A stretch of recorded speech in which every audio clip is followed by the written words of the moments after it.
Thanks for joining, everybody. This is Adam Biggers, and this is the Great Lakes Divide live stream here on YouTube, powered by federalwilliams.com. You can visit Federal Williams at FEDERAU Williams.com. Contact Mike Williams for all of your realty needs in the state of Michigan, whether you're buying or selling. Follow me on Twitter at AdamBiggers81 and follow Great Lakes Divide at GL Divide, and find us on Facebook at Great Lakes Divide. It is Wednesday, like I said, October 17th, and we are just days away from Michigan and Michigan State, noon kickoff Saturday in East Lansing. We all have so many topics to discuss. I want to kind of focus on what we talked about last night with the players.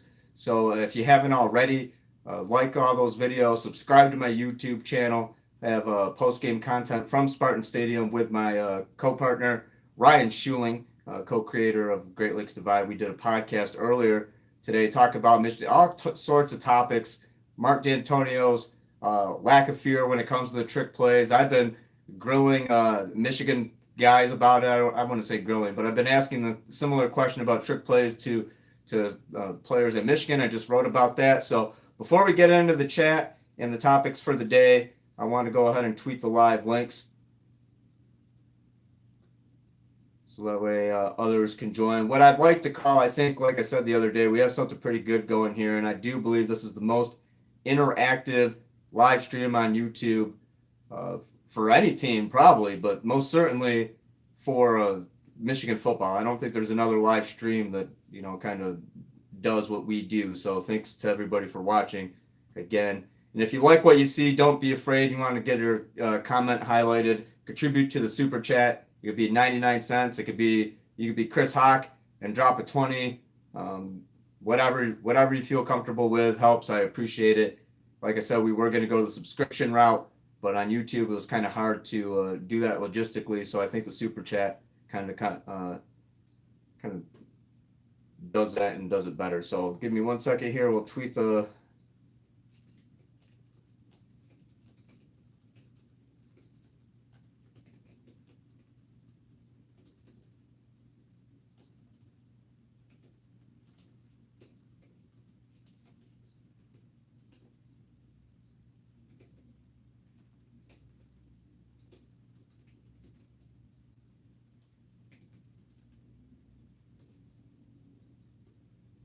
Tweet this right now.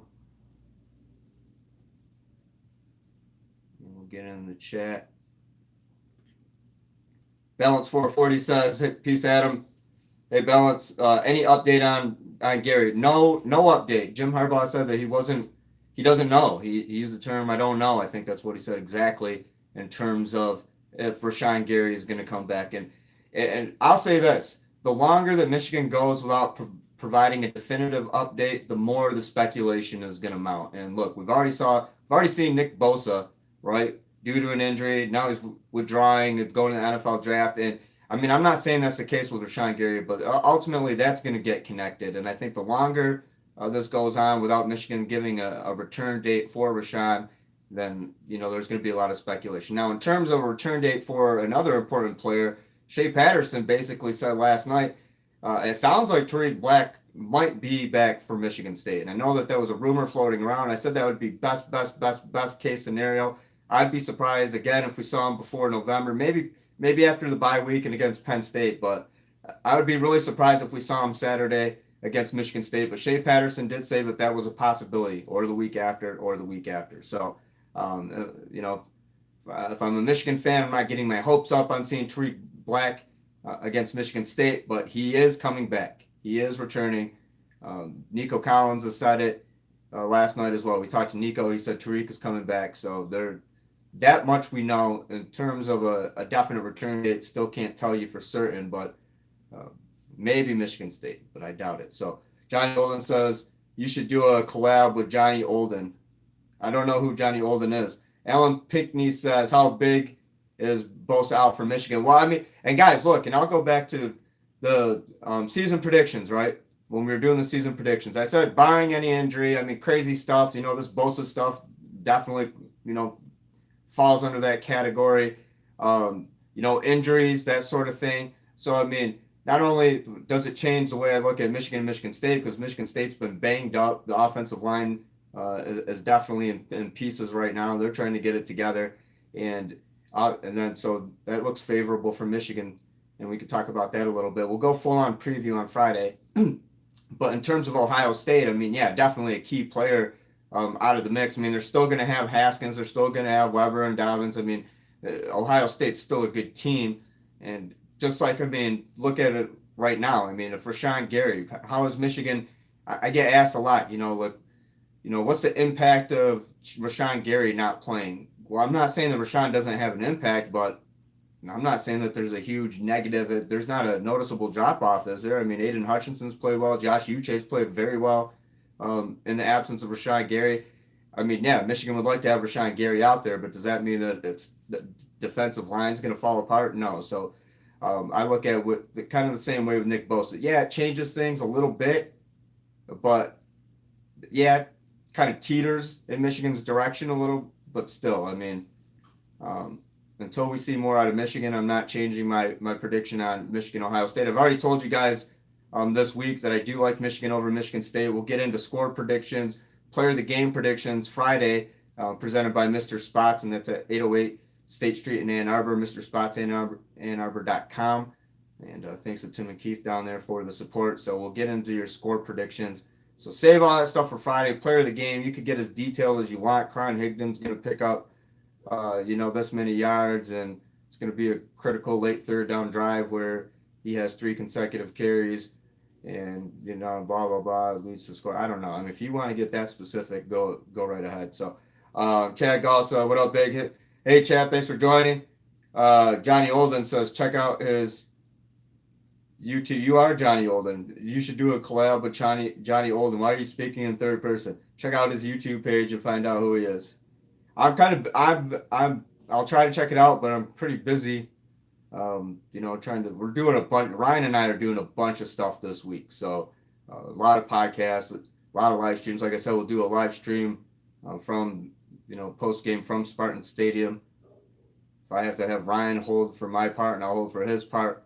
I'm telling you, at Michigan Stadium, it's hard finding something that's eye level to set this stupid tripod on. So without having the monopod. But then if I had the monopod, how close do I have to stand? I don't have super long arms, guys. I mean, got to think of the logistics here. And it looks bad if you're holding it in front of your face.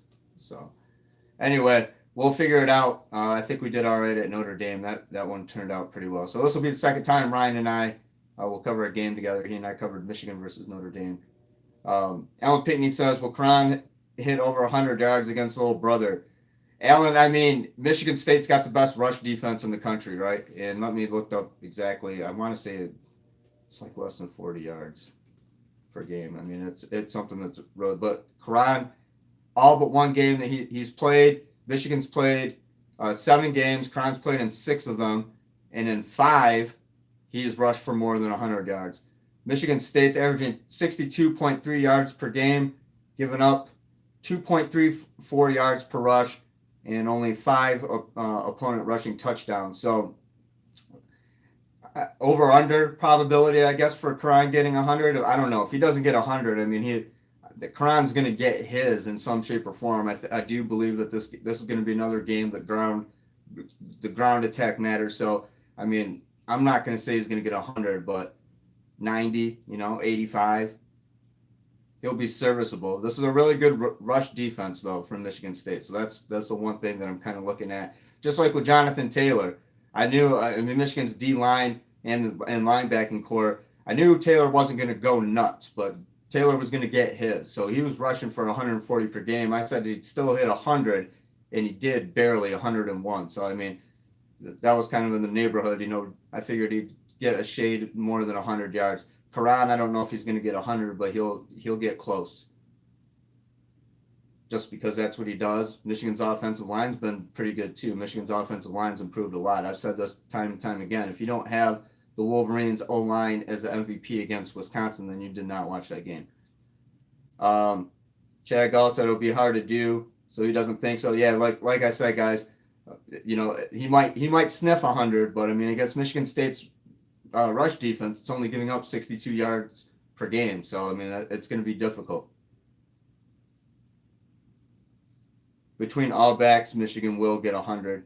Chad says, well, yeah, I mean, if you factor in Karan, who, like I said, it's probably, 89, 85, 90 wouldn't be out of the realm of possibility for Karan. Even with Michigan State's rush defense, Karan's a good running back. And like you said, offensive line's much improved. And then you throw in True, see what Chris Wilson can do as well. And then if you go total, just rushing yards as a total, I mean, if you factor in what Shea Patterson might be able to do as well, Shea's got some wheels. Or if you add in, if Dylan McCaffrey gets in or Joe Milton, whatever rushing yard total from the quarterback. So as a team, Michigan can potentially, put up a little bit of rushing yards against Michigan State, but Karan Higdon specifically breaking 100, I don't know, that might be difficult. Who else do we have? Johnny Olden says we win the game if Shea has over 200 passing yards. I think it's going to be one on the ground, but if Shea has a good game, and I don't even really know if passing yard total Johnny factors in that much. It's the turnover, taking care of the ball, that sort of thing. Because, he had 124 passing yards against Wisconsin, and no passing touchdowns. So that rush, that 81-yard run, obviously that set up a field goal. I believe, wasn't that? Didn't it set up a field goal? Michigan was pretty good on the ground overall against Wisconsin. So, Shea could play like how he played against Wisconsin, not having to do too much. He hooked up with Nico a couple times, Donovan Peoples-Jones. I think if Shea has another game like he had against Wisconsin, that's a good situation for Michigan. But I see where you're going. If he does throw for more than 200 yards, then that just indicates, things are going pretty well for him. And, yeah, there are a lot of factors that I like when I look at Michigan over Michigan State. Number-wise, player for player, all that kind of stuff. That doesn't have to do with records and streaks and everything. Just the here and the now, player personnel, matchups and things like that. Ellen Pickney says, thoughts on Joe Bacci and their team captain, Kari. Great team captains. I think Joe Bacci is the kind of guy that you want as a captain. I think Kari Willis is a phenomenal captain as well. Joe Bacci called a players-only meeting after they lost to Northwestern 29-19 on homecoming, and then they turn around and go to Penn State and pull off an improbable win. Improbable in the sense that not a lot of people thought it was going to happen. I didn't. But, it's not a knock on Michigan State. Michigan State's done this type of thing before, right? We're looking last-second field goal against Ohio State, Hail Mary at home against Wisconsin. That drive against Iowa with L.J. Scott in the Big Ten championship game. Michigan State just that, and then at Penn State, final, last, I don't know how many seconds there were, 30 seconds, 20 seconds, something like that, passed to Felton Davis to win it. At some point, when push comes to shove, Michigan State has just been able to dig deep and find a way to do that. Little Giants, mousetrap, all these little trick plays and big moments. In 2015 against Michigan at the Big House, didn't really have to do anything. O'Neal just mishandled the punt and mishandled the snap. Things like that. Michigan State has just found it. For some reason, Michigan State gets in those kind of positions. So, that's something that you have to worry about. But in terms of, going back to, what do I think about their captains? They're great captains. Those are guys definitely you want as captains.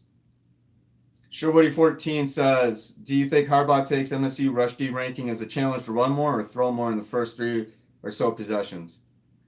I don't know. That's something that getting Jim Harbaugh's head. There's probably a case to say yes, and there's probably a case to say no.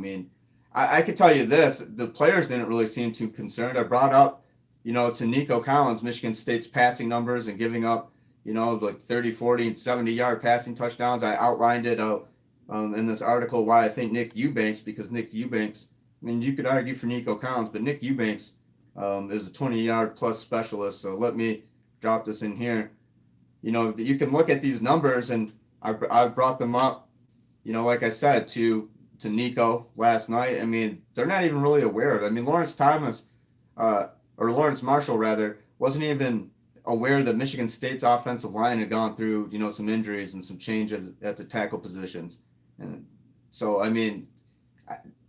these guys know who the other team has, but as far as, they hear the, injury reports, where does this team rank and stuff, I don't think they really even have a lot of time to go look up that stuff on their own. You know what I mean? They're too busy practicing and watching film, and maybe coaches mention it in there. So, I mean, is it a chance? I could see Harbaugh saying, okay, hey, look, this is a rush defense. Look at our offensive line. Look what it's doing. I like what the backs are doing. Let's try to run the ball. I mean, I could see that, but at the same time, they're going to take what's there. So I'll give you that answer. Marcel Wood says, where do you think Brandon Peters transfers to? Hey guys, I asked on the teleconference yesterday, Harbaugh, with Milton going in there, did that indicate a jump of Milton to number 3? No. Brandon Peters is not injured. He is the number 3 quarterback. I mean, guys, Cade McNamara is coming in next year. Dylan McCaffrey's, vying for a spot. Shea Patterson's going to have to do everything that he can to hold on to his job. Then there's the talk about, people think he's going to be one and done and go play baseball. That's not the case. I've asked Shea that question in camp. His intent is to make the most out of his eligibility. If he leaves this year, it's going to be the NFL, but he's not playing baseball. That's not his plan A. So, it's going to be a crowded house there in Ann Arbor when it comes to quarterbacks. Is somebody going to someone's going to transfer? I mean, that much you can say, only because we've seen that. I mean, that's just how it goes. It's a cyclical nature, right? So, I mean, I'm not sitting here guaranteeing that, hey, a Michigan quarterback's going to transfer. And I'm not going to say the writing's on the wall. I would not be surprised if we saw a guy leave. And yes, you're Brandon Peters. You're in the 3rd year of the system. You're not getting in there for mop-up time. They're going to the extent to put Joe Milton in for some gadget plays. There were opportunities probably for reps against Nebraska, opportunities for reps against Wisconsin. So, Chad Gall says Michigan wins with no turnovers. I mean, absolutely. Turnover battle.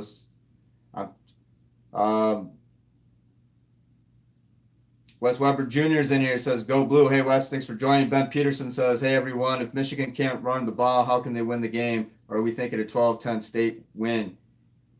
And you have to factor in the weather, too. I know a lot of people are talking about the weather, but the last time I checked, it doesn't look like it's going to get there until, after game time. Or, maybe toward the end of the 4th quarter. But I don't think it's going to be a factor at kickoff and throughout most of the game. So, it's a rivalry expected, but guys, I've crunched numbers and looked at film and player-to-player matchup. I mean, Michigan by 2 touchdowns. I feel like I would not be surprised if we see like a 28-14 Michigan win. I mean, I really wouldn't, and I'm gonna reserve my score prediction for Friday. There's scenarios I think for a couple, different outcomes, but pound for pound, number for number, I mean, Michigan has the advantage across the board. Other than rush defense, because Michigan State has the number 1 rush defense in the country. Michigan's number 15, averaging 3.07 yards per rush, 2.34 yards per rush. And Michigan State doesn't have L.J. Scott for reasons unknown, unreported. You could speculate on why he's not playing.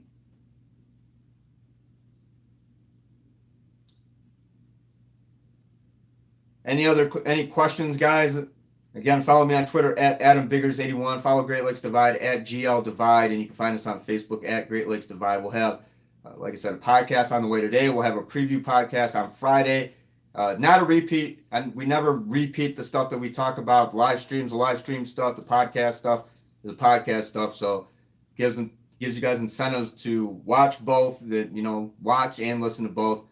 We dive into some topics. Today's podcast was really good, getting into stuff about trick plays, so I'm not going to get into that because I want you guys to listen to the podcast. But on Friday, like I said, on here, we'll preview player of the game. You can give me stat predictions if you want, score predictions.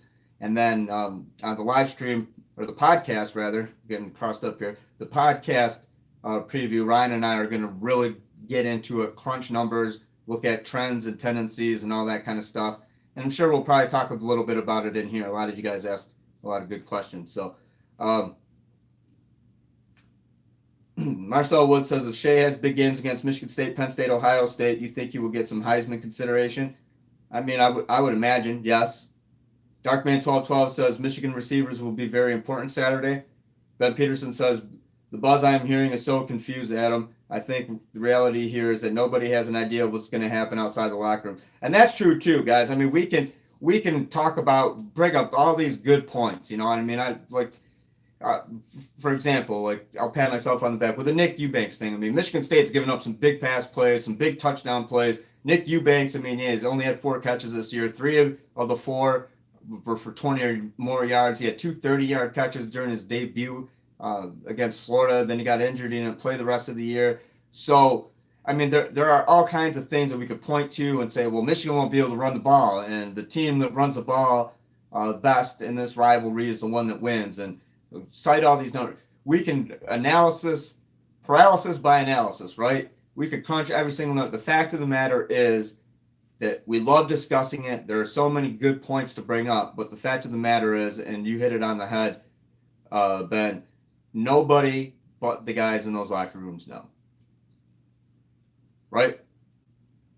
We know what we're told. You know, you guys know by watching podcasts and reading, you know, the beat writer stuff and staying on top of everything. You guys know that. We know what we're told and report most of what we know. So that's basically how that's how it goes. But I mean, in terms of, I mean, could we see Michigan State win? I mean, there's reasons to say yes for that. Could we see Michigan win? There are reasons to say yes to that. You could bring up all kinds of numbers and talk about it till we're blue in the face. And it's not going to be decided until kickoff between the two teams on the field. So, I mean, I almost feel like it's like, dang, what do we waste all this time during the week for? I just said it doesn't matter. We could talk about all this stuff, and it doesn't matter. We got to wait till the game. But it is fun to discuss, and there are a lot of things to get into. And what I want to get into during tomorrow's live streams, kind of dedicate it to you guys solely. I want to know your favorite Michigan State memories, your favorite player. You know, where you at this game? How many of the games have you been to?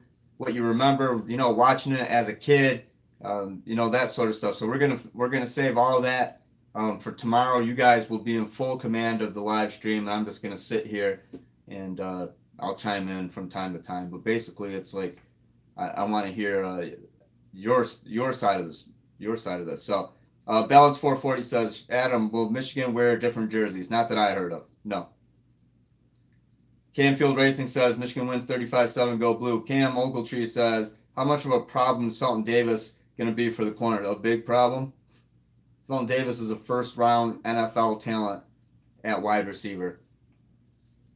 Felton Davis is – Michigan State was down to like its 3rd and 4th string wide receivers at Penn State. These guys are dropping like flies. Felton Davis is still there. Penn State knows Felton Davis is going to be the guy. Who's Brian the work you got to go to? It's Felton Davis. Who gets the call and ends up scoring the game-winning touchdown? Felton Davis. Yeah, absolutely. I asked Tyreek Kinnell, too.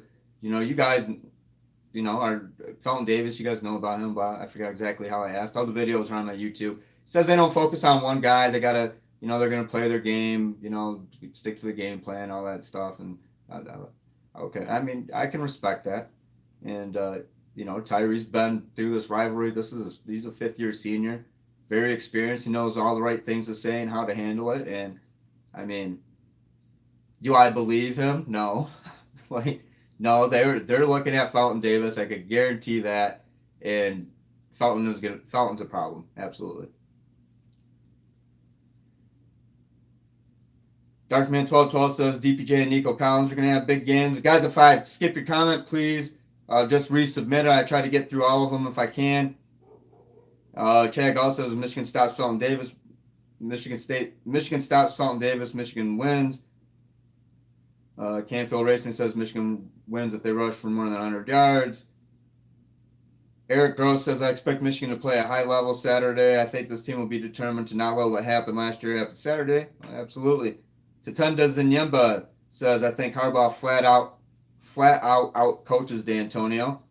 It's hard to do. D'Antonio's a tactician. Ryan and I talked about that on the podcast, so give that a listen. But yeah, very difficult to outwit Mark D'Antonio. I mean, and look at what he did at Penn State.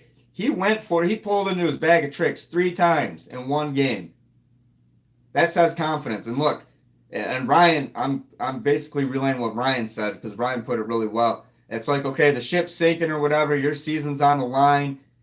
You know, you're not almost like desperation mode, but I mean, you're gonna do what you got to do. They go to the well 3 times, they're successful 2 of the 3 times. So I mean, and I made the comment to Ryan, well, that trick play machine is the wheels are well greased. Heading into Saturday against Michigan. So I mean, that's one thing. I mean, Michigan State knew a loss at Penn State crushes all hopes, of any type of season that they're used to. Being a Big Ten contender, Rose Bowl, New Year's Six bowl games. That's what I mean. High profile stuff. I mean, Mark D'Antonio has elevated Michigan State to one of the top programs.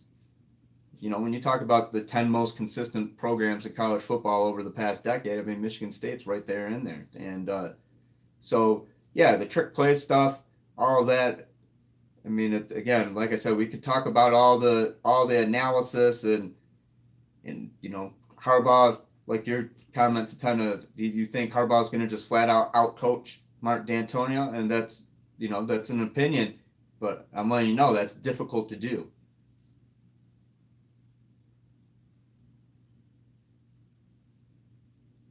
Lion Bear says, I'm hearing Rashawn is going to shut it down like Bosa. Heard that a few days ago. Again, who'd you hear it from? Go ahead and tell me. I'm sure I know the insider because that's very easy speculation. I mean, Michael Dwumfor was out for the season too, and Tarik Black was gone for the entire year as well. So now with this Nick Bosa thing, I know that they just publicized it yesterday, but that's been floating around for a little bit, and I mean it's going to be very easy to connect us to Rashawn Gary. So just humor me and tell me who said that because I just know who did. So and Wes Weber with a $1.99 contribution to the super chat Revenge Tour. Check out Wes is the official stat man of the Great Lakes Divide live stream here on YouTube. And he made it awesome. He's been doing a really good job with the memes lately. Ben Mason one caught a little bit of fame among the Michigan crowd. I'm pretty confident this Chase Winovich Revenge Tour. We talked about it. Concept and what's the other word? Conception and creation, whatever. We talked about it, what the design would be, and we're like, okay, with Chase's long blonde hair, now we can apply this to 80s rocker status, throw on some Metallica font, and call it Revenge Tour. It looks like an 80s concert t-shirt. So follow him at Wesley Weber Jr. on Twitter. Wes, if you want to drop your Twitter handle, go right ahead. Feel free. Tatenda, you guys are getting in with the score predictions early, but I'll read yours anyway. 42-17 Michigan. That's a big one. Michigan hasn't blown out Michigan State since 2006. David Dusenberry says Miles Sanders rushed for 150 yards last week against Michigan State. Our O-line is really plowing some holes. I think we will do just fine on the ground. And again, David, that's a great point as well.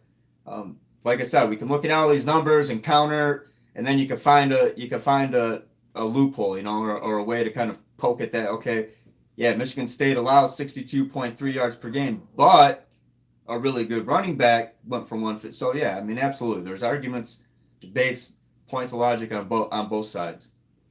Tatenda says, or Parth Patel says, weather is going to be a factor. Supposed to be rainy and windy, advantage Michigan State. But Parth, I don't think that's going to be until like late in the fourth quarter, or maybe even after the game. Late afternoon, last time I checked on the Weather Channel. So, yeah, pay attention to the weather.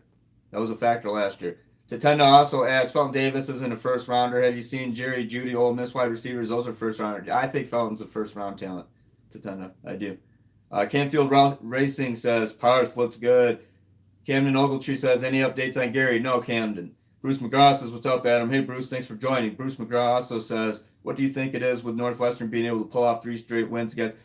That's a great question, Bruce. Ryan and I actually talked about it. Some teams just match up well. And, I mean, Northwestern is Northwestern to a lot of other teams, right? I mean, Northwestern can have a poor record and still play a really tight game against a Big Ten contender late in the season. I mean, we've seen Michigan State and Northwestern particularly have just matched up for some really exciting games over the years. So I just think you see that kind of stuff, right? I mean, I don't know if does Northwestern have a mental edge, or does Pat Fitzgerald have the secret to breaking Da Vinci's code? I mean, I don't know. You can so many different things that you could think of, but I think at the end of the day, just coaching styles, the type of schemes that they run, personnel, that kind of stuff, and I mean, matchup wise, it just makes for an exciting game. So I can't tell you why Northwestern has had that success, but that's a great question. Listen to the podcast tonight, Bruce. It'll be up shortly. I'll tweet the link for that when it's up. But Ryan and I get into that actually. Canfield Racing says chat sports sucks, dude lies. I mean, yeah, guy. I mean, really, if that's where you're hearing it, I mean, come on, we've had this talk before. Ben Peterson says respect trends. Michigan is getting better every week and getting healthy. State pulled off a huge upset, coming off being upset, but State always covers and sometimes the snap gets dropped. Wes dropped his Twitter handle at Wesley Weber Jr. Guys, give him a follow. Lion Bear says it wasn't Yoder, no, it's not saying it's true. I was just curious to know if anyone is. I mean, you're gonna hear that. Have I heard it from anybody that I believe? No. I mean, you see people tweet. Everybody's an expert, and on Twitter, it's real easy to pretend. So I have not heard from anybody credible that Rashawn. And actually, I had not heard that he's shutting it down for the season at all. So let me clarify on that. No, I have not even heard that. I mean, I've been hearing that he's been banged up since Notre Dame. We talked about that during the live stream, talked about that in the podcast. That was no secret. Heading in and only because the soothsayer himself said that Rashawn wasn't going to play against Notre Dame. So I had to find out for myself.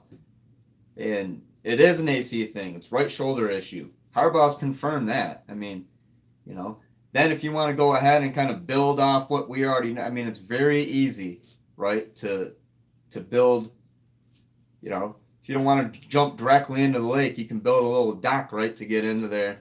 I'm in an analogy type of mood. And he could kind of fill it. It's easy to fill in the pieces by the people that do the real work and get the real information and then go basic conclusion off yourself. And then now that we see Nick Bosa do that, as I mentioned at the top of the show, it's going to be something that's inevitably connected with Rashawn Gary's situation at Michigan. And the longer that Michigan goes without providing some sort of real update instead of, and Jim Harbaugh's skirting the issue. There's no other way. He is skirting it. He said he's not even going to talk about injuries. I'm surprised he even told me about Brandon Peters on the conference call, only because that's an old injury. And I prefaced the question with that. I know you're not talking about current injuries, but this one's a little bit older. Is Brandon Peters still banged up?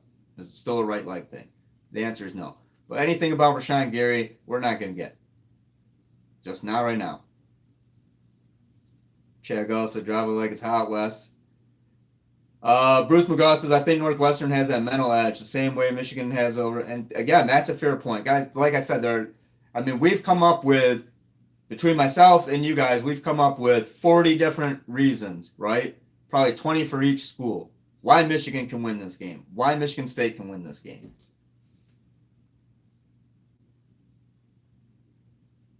Big Bubba Blue says, this just in. Yoder says Harbaugh's retiring. I actually heard that Harbaugh stepped down 2 days ago, and he's just going to the press conferences for fun now. It was actually Sunday night. He handed in his resignation, and he just went to the Monday press conference for the hell of it. And of course, I'm kidding. Of course. No, Jim Harbaugh has not stepped down. He's not resigning. Jim Harbaugh is going to be there until he's an old man. I'm confident in that. Jim Harbaugh is going to be an old man at Michigan.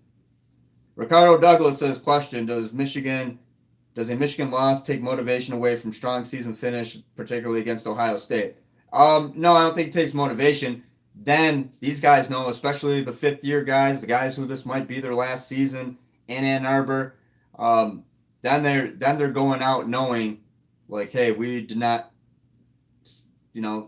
succeed against Michigan State, only winning once out of up to 5 years for some of these guys. Because 2012, 2016. Those are Michigan's most recent wins. Michigan State's won 8 of the past 11.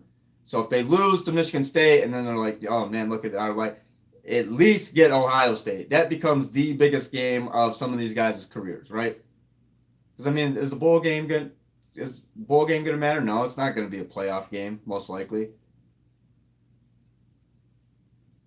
So yeah, then that Ohio State game, the magnitude gets up to about 1,000,000%, and a guy like Chase Winovich, others are going to be like, we have to beat Ohio State if our life depends on it. Like our life depends on it. And I mean, the same case for Michigan State too, but I'm just telling you what I think given that scenario.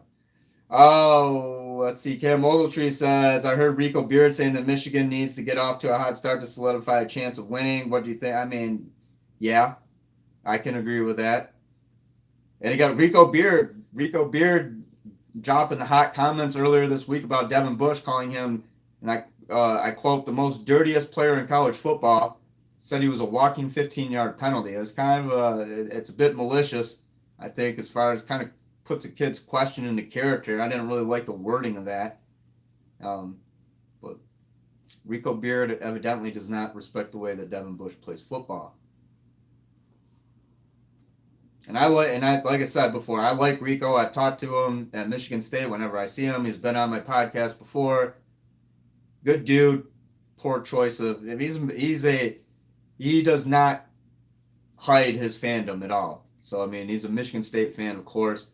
I think, if you let your fandom get in the way when you're trying to be in the media and be credible, if you let your fandom get in the way, then that kind of makes you look bad, right? So I think he let his fan get the best of him, and you say stuff like that about opposing teams, and especially if it's like a rival team. Can we trust you to give an honest opinion then? I mean, who else outside of this would call Devin Bush the most dirtiest player in college football? I've never heard anybody say that. So, David Dusenberry says, lots of hinting at a Tarik return soon from Shea. Yes, I was there last night, absolutely. I hope this is the week, but I think they set them through the bye week and bring them back for Penn State, which sounds logical. But yeah, I mean, those guys are coming back, no question.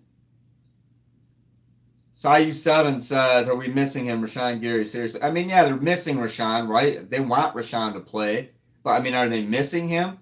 Statistically, is there a drop-off? Is there a drop-off in morale or a drop-off in performance? No.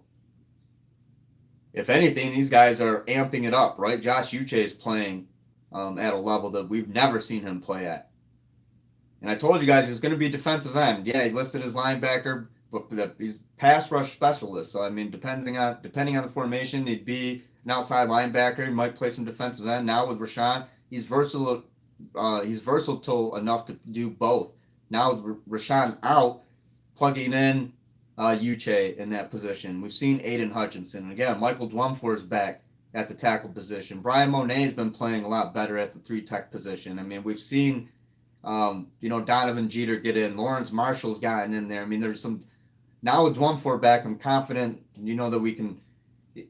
Depth and skill is there. We had depth to talk about for Michigan in terms of names, but not a ton of guys who've really shown a lot yet. At least on the interior. Not once you get past, Monet, Dwumfor. I mean, Jeter's played a little bit. We're talking 3-4 guys. And then basing the rest purely on potential. But I mean, at defensive end, already 2 proven up-and-comers. Kwity Paye was making a name for himself last year. Aiden Hutchinson, a true freshman. So, I mean, yeah, does Michigan miss Rashawn Gary? I mean, of course they miss him, but I mean, they're functioning without him. And it's not like that D-line's falling apart without Rashawn, so. Ben Peterson says, Gary has too much character to do what Bosa did, and as we learned earlier this year, Gary is coached by a gentleman with more character as well. You bail on undefeated team. Well, and again, I think that's a little unfair to assume because, I mean, do you know Nick Bosa personally? Do you know the situation? I mean, he's coming off an injury, right? So he's looking out for himself. And I mean, at the end of the day, this is a money business. I mean, it's college football. Yeah, we parade the student athlete, and I love the student athlete, the story of the student athlete, and the dynamic of it and stuff. But there are guys who are different, and I mean, that's just the nature of it. We're talking huge TV contracts and all this other stuff. Everybody's looking out for bottom line.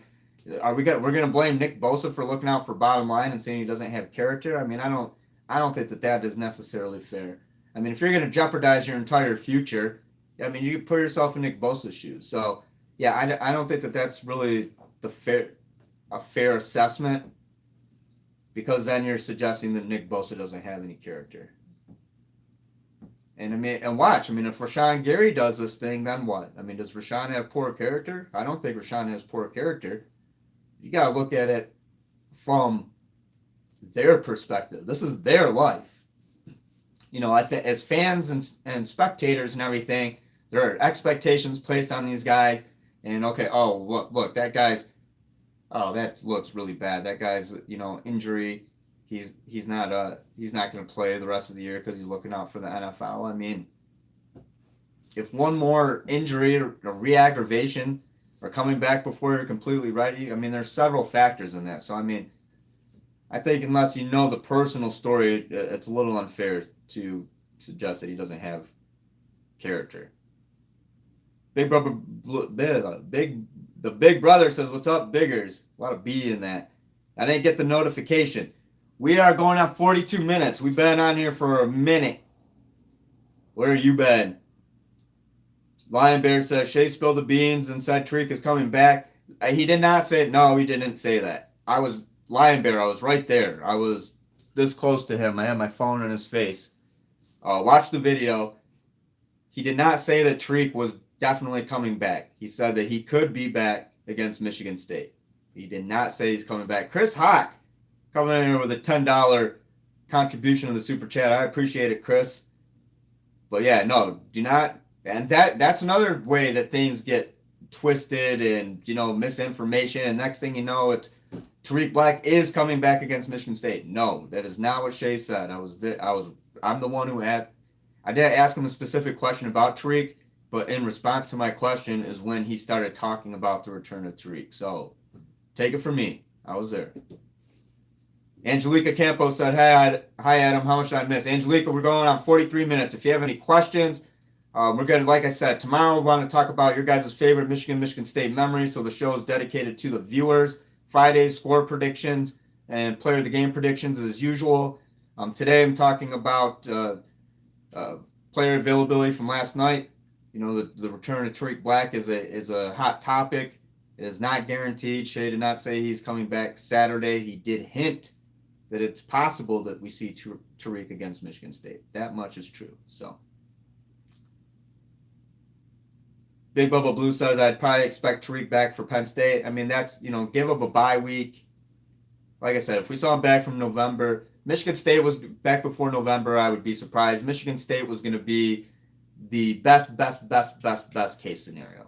And how often do we see the best case scenario play out? So, Robert Prossman says, Chase misses Rashawn. Chase is now getting the double teams instead. Well, I mean, Josh Uche is getting in the backfield. You know, Kwity Paye is getting in the backfield. It's allowing the interior, you know, because now they have to pay more attention.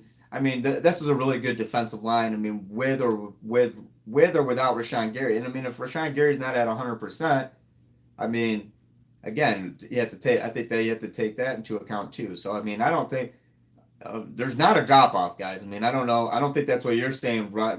Does Michigan miss Rashawn? Well, of course they miss him. I mean, I'm not going to say that they don't miss him, but we have not seen a drop off in production. These guys are getting theirs. They're getting Uche is becoming a very good player. Josh Uche, watch out for Josh Uche in that spot potentially next year, or as a defensive end, full-time DE next year. Bulk him up a little bit more. He already gained some weight. I mean, he's really fast. He's athletic enough to play outside linebacker. I mean, Uche can do a lot. I really like Uche's game. Sayu7 says, on another note, I'm personally not sold on the more talented arguments. We've been the more talented team in all of our losses against Michigan State as of late. I disagree with that. Give me examples. More talented last year? with a healthy Wilton Spate, I'll give you that. But I mean, Michigan State wasn't a bad team last year. I mean, Michigan State was 10-3 last year. Michigan was 8-5. So more talented. I mean, I don't know. In 2012, was that a more talented team than Michigan? I mean, that was the last second field goal. Michigan State 2012 was a pretty decent team. So I mean, I don't agree with that.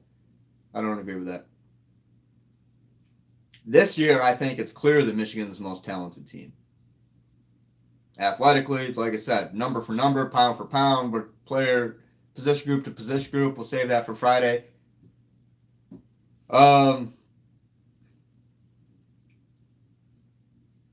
Can Michigan State's offensive line contain Michigan's D line? I mean, that's a matchup, Chad, that we'll be watching for. I mean, that probability I feel like is low because Michigan State is banged up on the offensive line. Both starting tackles gone. I mean, they're down to like their third string, and I think at a guard position. I got to double check, but we'll have all the, like I mentioned on Monday, we'll have the injury report Friday for both teams. Ryan Schuling will have a in-depth injury report on Michigan State, and I'll just tell you how Michigan's not talking about injuries. So whatever the update was last week with all these guys, all these questions, I mean, with the exception of Michael Dwumfor, who we saw return, and Chris Evans, information's the same. I mean, and again, another factor for Michigan's D-line, getting Aubrey Solomon back. I mean, this is what I'm saying. I mean, yeah, Rashad Gary, yes, they miss him, but I mean, they missed Aubrey too. Jacob Water says, in your completely honest opinion, if Harbaugh loses this one and potentially one of the two between Ohio State, Penn State, what is his future at Michigan? He'll still be there. 3-4, yeah, he's there. He is not going anywhere, guys. Questions, comments, contributions to the super chat. I appreciate those always. Follow me on Twitter at AdamBiggers81. Follow Great Lakes Divide at GL Divide. That's greatlakesdivide.squarespace.com. That are viewed on your mobile, and desktop just greatlakesdivide.com. So, and I found too on my phone, mobile version, you can, do the size of the website. I go like 75%. Text looks better that way.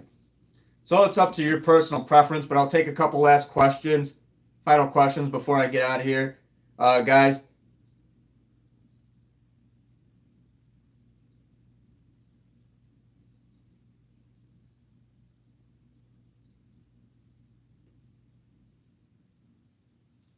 any final questions?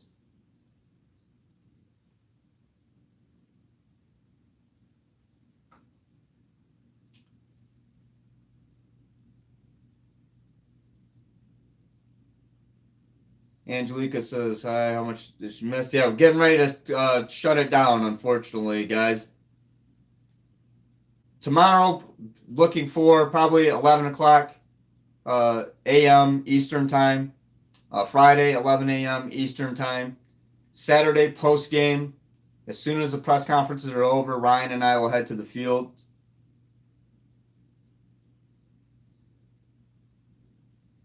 So I do see a lot. Excellent work. Thank you guys. Yeah, I see a lot of these comments and everything. Well, any topics that didn't get addressed today, save them for tomorrow. And again, tomorrow we'll talk about your favorite moments in the Michigan and Michigan State rivalry. So thanks everyone for watching today. I'm Adam Biggers. Follow me on Twitter at AdamBiggers81. Great Lakes Divide at GL Divide, and find Great Lakes Divide on Facebook at Great Lakes Divide. And we'll see you again tomorrow. So I have some written content up later today and throughout the week as well. So thanks again for watching. Thanks again for contributing in the super chat. I appreciate it. We'll talk again tomorrow, guys. And of course, the Friday prediction show. So get ready for that. Have a good Wednesday. Thank you.